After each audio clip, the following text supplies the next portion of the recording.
Makanya kami sangat ada fase-fase kami tidak pernah tahu di mana Umbu tinggal. Ya. Umbu seringkali mendengang-dengungkan, menggumamkan Sumpah Pemuda itu, bahwa bagi Umbu teks Sumpah Pemuda adalah sebuah puisi besar, sebuah puisi agung. Dulu kan persembunyiannya udah kayak rumah hantu.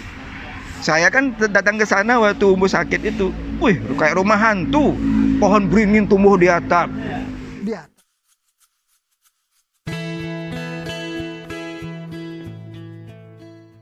Oke ya. Kemudian kita sambil jalan. Kamu pernah menyebut Umbu selain Jogja, Bali, dia rindu ke Bandung, kan belum kesampaian ya? Iya, iya. Nah, tapi itu satu. Kenapa 3 kota itu? Berarti kamu pernah nggak alas-alas Umbu? Apa persamaannya jelas nggak sama? Nah, kemudian ada begini. Di Jogja Umbu kan paling 5 tahunan ya? Iya. 6. Nah, gini. Umbu di Jogja itu dari zaman kelas 1 SMA. Oh iya.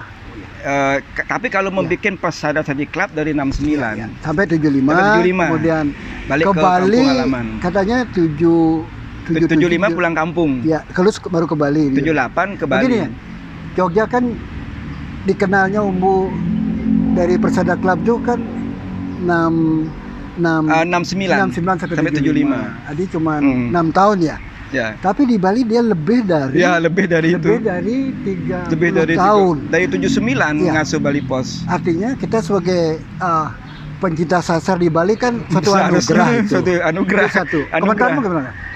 Ya, bagi saya dibanding Jogja dalam konteks mengembalakan dalam tanda kutip murid-muridnya. Ya. Jogja kan sejak zaman Persada Sadi Club 69 sampai 75, anggaplah 5 sampai 6 tahun. Di Bali Umbu itu mengembalakan murid-muridnya sampai 2001. Dari 79 sampai 2001 beliau April meninggal 2021 tahun ini, April kemarin. Artinya apakah Umbu melihat begitu potensinya Bali dalam gerakan sastra, atau mungkin begitu dableknya Bali dalam tangkapanmu apa aja? Tangkapanmu penerimaan komunitas sasar di Bali atau dekat ke ini? Kalau saya melihat Umbu pernah berapa kali bercerita soal Bali, soal Jogja. Masing-masing bagi Umbu memiliki kelebihan, kekurangan ya. Kalau dalam konteks Bali, Umbu sangat nyaman dengan betapa gayengnya kegiatan seni budaya di Bali, karena Umbu tipe yang tidak hanya bermain di wilayah puisi, tapi Umbu juga bergaul dengan dunia tradisi. Dia sangat pengagum para maestro tari tradisi Bali kayak Wayan Gede Geruh yang maestro Gambuh, Ni Reneng penari legong, dan banyak lagi. Terus Umbu juga sangat tertarik dan mengagumi filosofi Bali dalam salah satu contohnya adalah nyepi. Umbu seringkali membicarakan tentang nyepi. Bagaimana nyepi itu kita menarik diri, masuk ke dalam diri, menyatukan Buana Olit, Buana Agung dan sebagainya, menjadi ruang kontemplasi untuk gerakan-gerakan berikutnya. Nyepi inilah yang menjadi magnet besar kenapa Umbu betah di Bali. Kata nyepi ini yang sekarang terjadi ketika Covid, nyepi dunia. Nah, Umbu tipe orang yang senang menyepi memang. Senang menyepi. Umbu tipe yang senang masuk ke dalam dirinya. Sekali-kali memang turun gunung untuk melihat perkembangan murid-muridnya, tapi sebagian besar hidupnya nyepi dan tidak bisa diganggu. Makanya kami sangat ada fase-fase kami tidak pernah tahu di mana Umbu tinggal. Tapi ketika Umbu sakit tahun 2014, baru saat itulah kami tahu, oh di sini tuh persembunyian Umbu. Sebelumnya kami nggak tahu di mana dia tinggal. Tapi ada orang-orang tertentu ada orang-orang dan tidak boleh yang tahu, cuma itu secret, artinya tidak boleh dibocorin. Umbu sangat menjaga privasi persembunyiannya. Itu artinya Umbu ingin menikmati kesendirian, menikmati nyepi. Dengan cara itu dia bisa melihat Buana Agung hal lebih luas, lebih jernih. Nah, ini membuat Umbu betah di Bali, konsep nyepi ini. Tapi Umbu juga pernah bicara bahwa dia ingin ke Bandung dan sempat bilang di Jati Jagat Kehidupan Puisi, sebenarnya ada 3 kota yang ingin saya kunjungi. Jogja, Bali, dan Bandung. Tapi tidak ditarget kapan? Nggak pernah Bandung ini entah Umbu pernah ke Bandung atau enggak, saya nggak tahu atau ya. Imajiner aja. Ya, artinya 3 kota ini bagi Umbu suatu magnet tersendiri yang menarik dia untuk didatangi. Nah, ketika Umbu masih aktif ngasuh ruang sastra di Bali Pos, ketika teman-teman penyair-penyair luar Bali, terutama dari Bandung, sangat dimanja oleh Umbu, diberi ruang di halamannya, dimuat. Tapi dia tidak ngundang, datang sendiri. Enggak, artinya kalau ada kan biasa teman-teman luar ngirim puisi ke Bali Pos. Oh, ini dari Bandung dan Jawa Barat. Mendapat perhatian khusus. Penyair-penyair muda dari Jawa Barat, Bandung terutama, mendapat perhatian khusus di ruang Bali Pos. Karena mungkin obsesi Umbu ingin ke Bandung itu. Yang ada satu catatan, Umbu sangat berharap pada generasi muda. Itu kamu rasakan nggak? Ya, justru gimana betul. Persepsimu tentang konsep Umbu, dia kenapa sepertinya dapat memberikan perhatian yang lebih bagi generasi? Ya, karena gini, Umbu berharap sama generasi muda, ya memang. Dan sekarang mumpung sekarang ini adalah Hari Sumpah Pemuda, 28 Oktober 21 ya. Umbu seringkali mendengung-dengungkan, menggumamkan Sumpah Pemuda itu, bahwa bagi Umbu teks Sumpah Pemuda adalah sebuah puisi besar, sebuah puisi agung yang menyatukan sekian pemuda dari berbagai suku untuk mengonsep, memimpikan suatu hal yang besar, suatu mimpi besar tentang sebuah bangsa. Artinya Sumpah Pemuda itu adalah mimpi besar dari anak-anak muda membentuk suatu nation, suatu bangsa.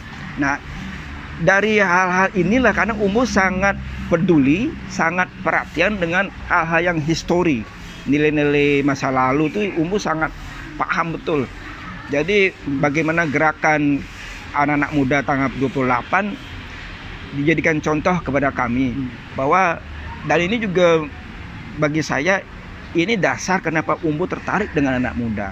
Makanya gerakan di Jogja di PSK atau Pesantren Sadi Club dan gerakan di Bali dari tahun 79, kenapa Umbu menyasar anak-anak muda dari SMP, bila perlu dari SD sampai mahasiswa. Karena maju tidaknya bangsa ini ya terletak di tangan anak muda ini, dan tugasnya Umbu merasa memiliki tugas bahwa anak-anak muda ini yang harus diperhatikan demi kemajuan bangsa. Cara Umbu memperhatikanlah memberi sentuhan puisi kepada anak-anak muda ini dari zaman dia bisa menulis bila perlu. Makanya ketika zaman ada berhasil itu obsesi dia anak SMA banyak SD. Bermunculan.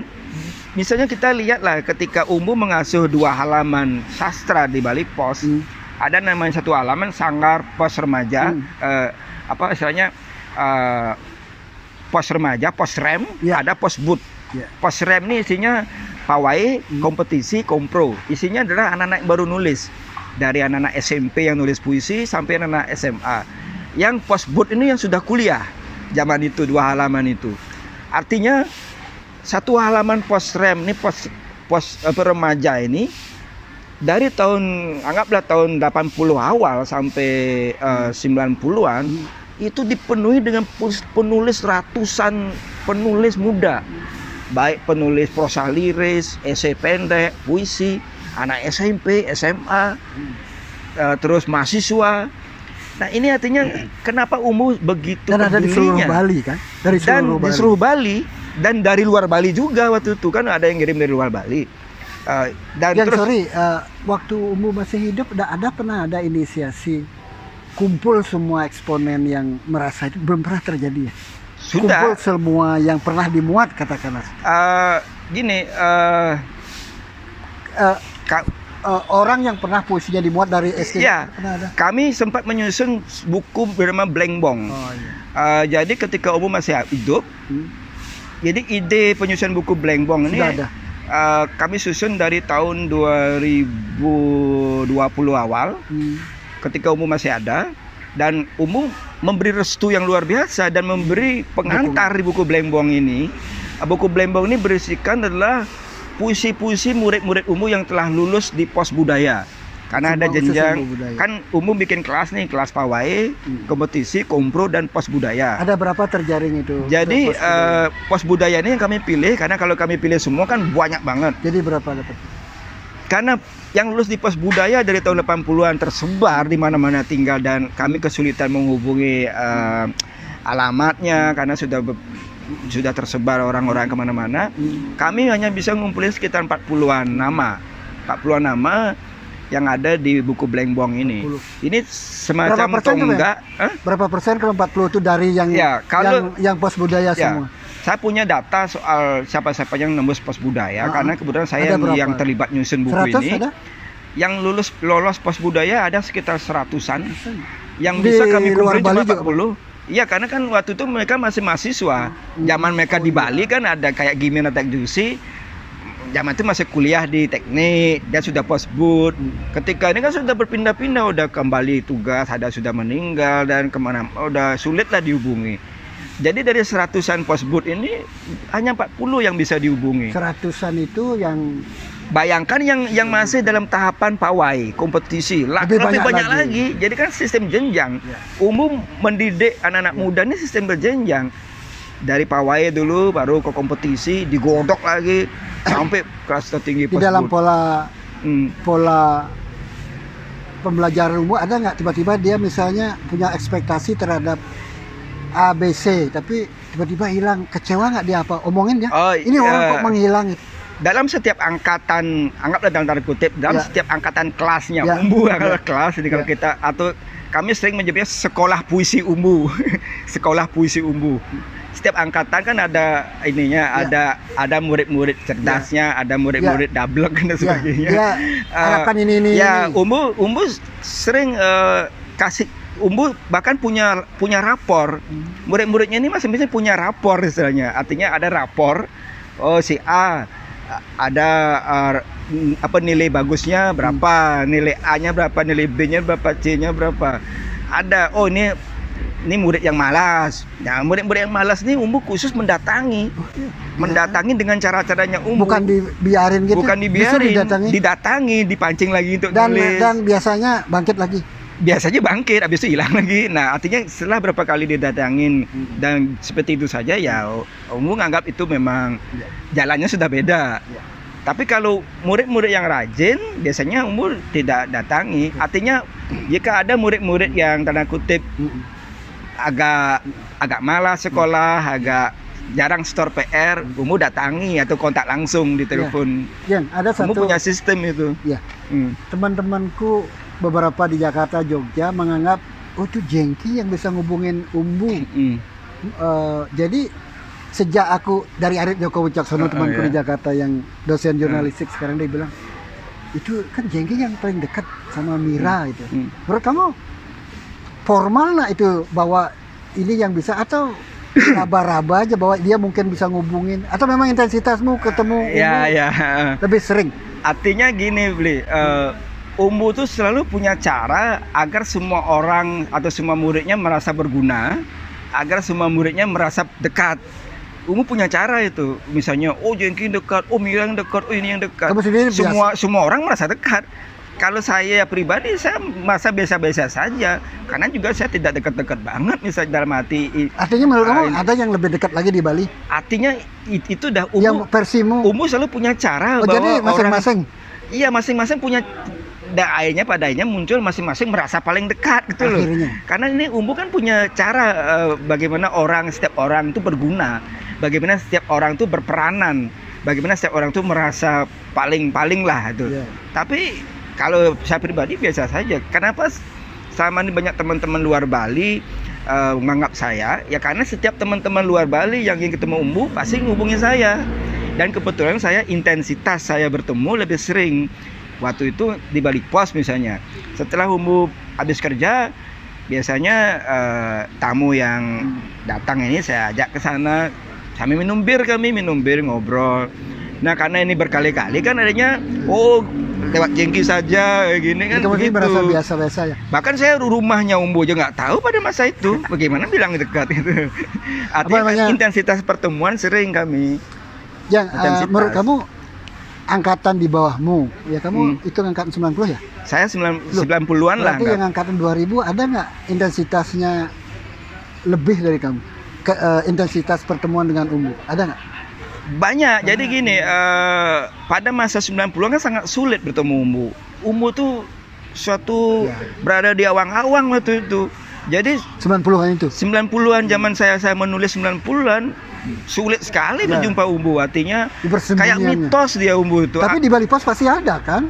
Itu pun belum tentu bisa bertemu, bisa menghilang dia tiba-tiba. Arti Umbu itu kan mudi.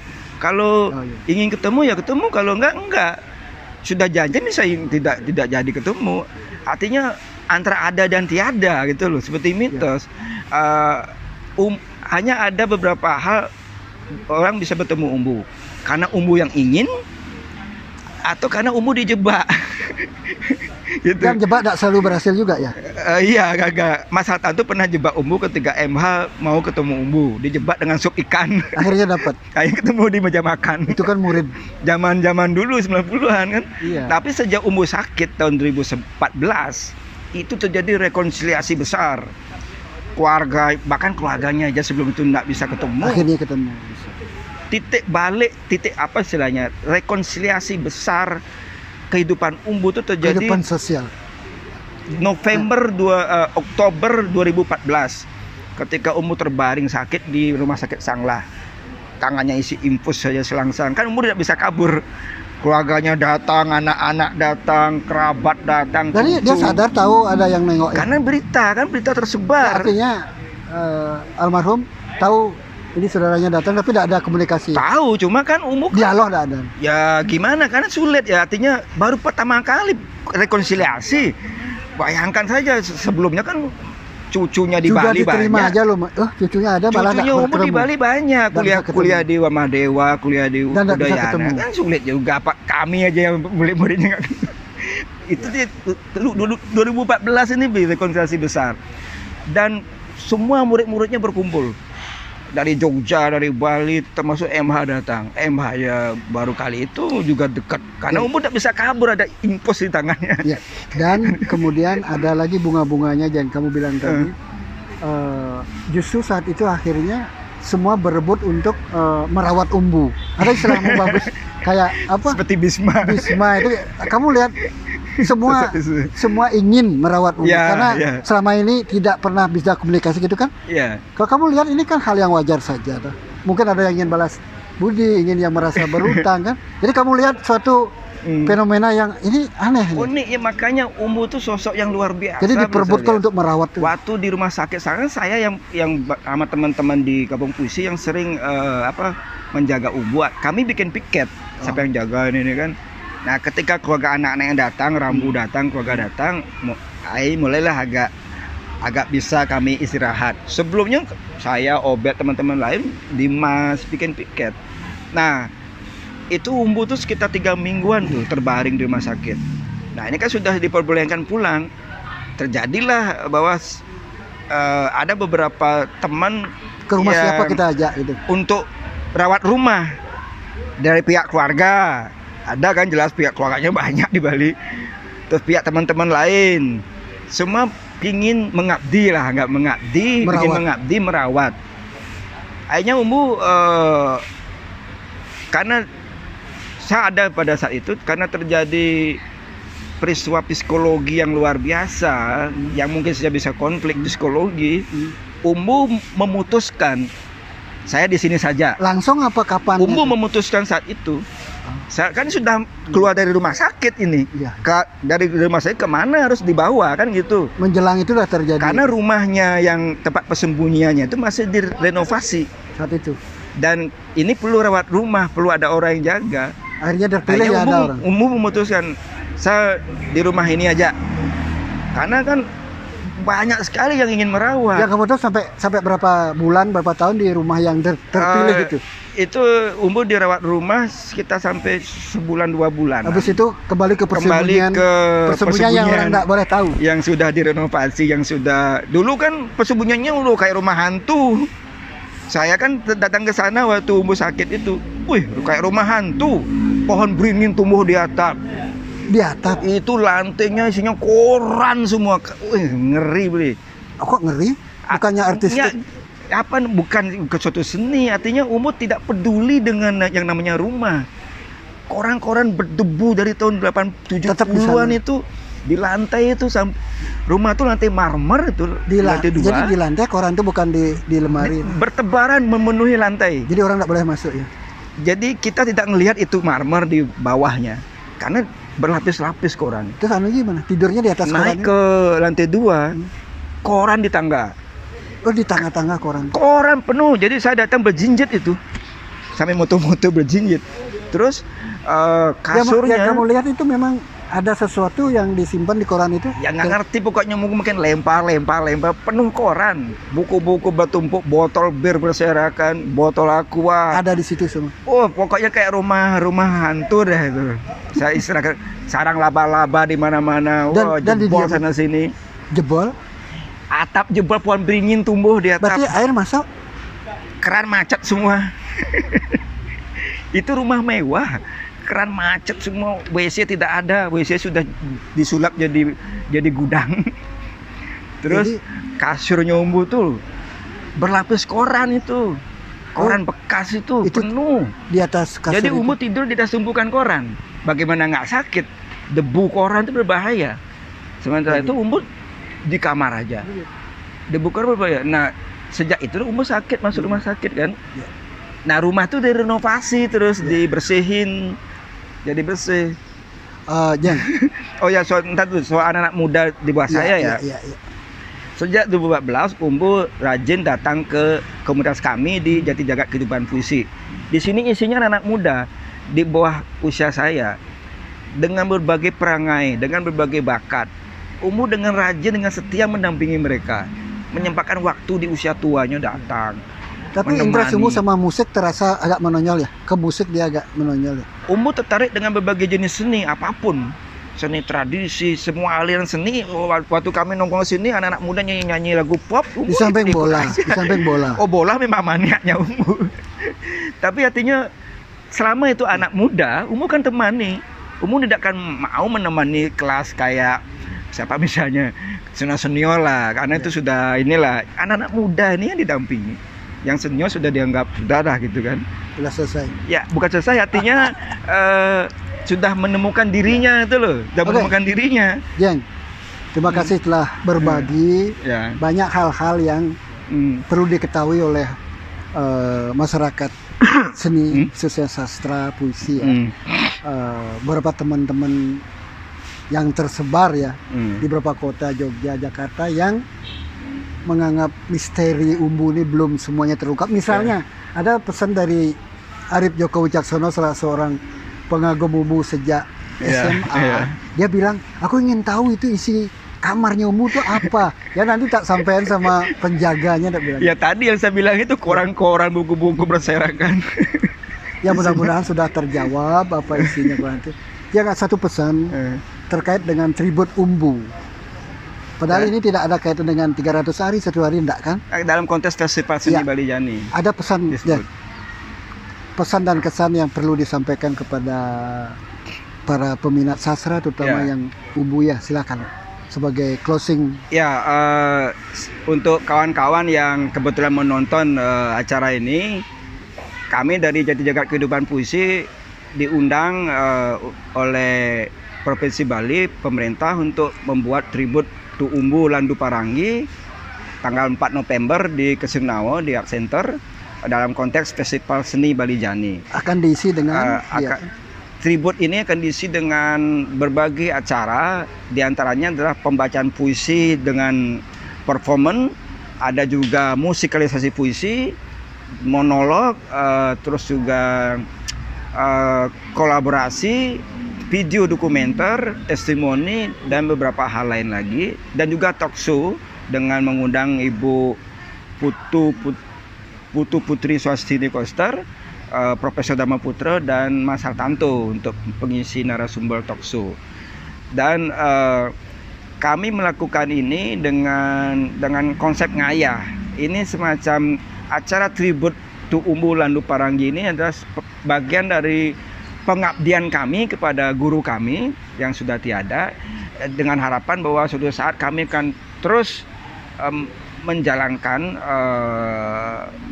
menyemai spirit dan semangat beliau di dalam dunia kesusastraan dengan konsep tanam dan taman. Umu selalu menekankan bahwa sudah seharusnya kita menanam untuk membuat taman, baik itu menanam bakat-bakat kita untuk menumbuhkan menjadi suatu taman, baik itu menyemai benih-benih baru di dalam kesusastraan, gerakan sastra di Bali utamanya, seperti itu. Jadi mungkin ini gerakan tanam dan taman ini bisa diteruskan juga di daerah-daerah lain, sehingga semakin bertumbuhan taman-taman sastra di tanah air kita. Seperti itu, terima kasih. Terima kasih telah berbagi terkait dengan Tribut Umbu. Pemirsa, demikian tadi bincang kita terkait Tribut Umbu Lanu Parangi. Kita telah berbincang dengan salah seorang murid Umbu. Walaupun umum tidak pernah merasa punya murid, tidak pernah menjadi guru, tapi banyak yang tahu Jengki Sunarto termasuk orang yang bisa mengakses persembunyian dari tokoh kita Umbu Parangi. Kita jumpa lagi di lain kesempatan dengan topik yang berbeda. Selamat Bali.